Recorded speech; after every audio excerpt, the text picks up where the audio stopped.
Welcome back to the Christmas series, and today we're making the glue that sticks the whole Christmas meal together, the gravy. So gravy, so you've roasted your piece of meat, whether that's a turkey or a piece of beef, and you've ended up with this tray full of deliciousness, but probably a little bit too fatty. So what we're gonna do is we're gonna pour off a lot of this liquid so that we can control the amount of fat that we've got. Once we've got most of that off there, we're gonna pop this back into a hot oven to get it hot, and then we're gonna pour stock in it so that we get all these beautiful crispy bits off the bottom. All right, so we're basically gonna make a roux, but instead of using butter, we're gonna use the fat that's come off the roast. So by doing it this way, we can actually control how much we've got. So we're gonna have 60 grams of the fat, and then we've got 60 grams of flour. Just gonna heat this up, and then we'll whisk in the flour. So now our fat's nice and hot, we're gonna add our flour, and just whisk that around until we have a nice roux. All right, so we're gonna pull our hot tray out of the oven, place that somewhere safe, and you're gonna pour on a litre of chicken stock. You can use store-bought stock for this, absolutely fine.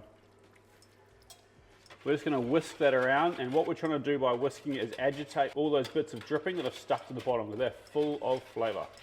Once all those bits are off the bottom, we can start adding it to the pan of roux slowly. So carefully, we're gonna pour the stock in, about a third at a time, and then whisk it in. Don't worry if you get little bits in it at this point, because we're going to pass the whole gravy off at the end. Once it starts to thicken up, you add your next piece.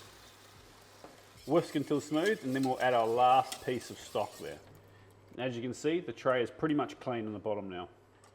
Now we're just going to let this hang out and cook for at least 20 minutes. You can make it thicker by cooking it longer. You can keep it this consistency by cooking it lower, but you really want to kind of just let it hang out and do its thing. I also like to just shove in a couple of sprigs of rosemary, just whole, which will just infuse it with a bit more flavour. We're going to check for seasoning at the end once we're at the thickness level that we're after. All right, so gravy has just been simmering away for like 40 minutes. It's a really nice consistency. We're just going to pass it through a chinois or a sieve. We're going to check it for seasoning, and we're done. When passing any sauces, stocks or gravies through a sieve, don't push it through because you just push the lumps through. So just shake it around, tap it, anything to get it through, but whatever you do, don't push it through. Check it for salt.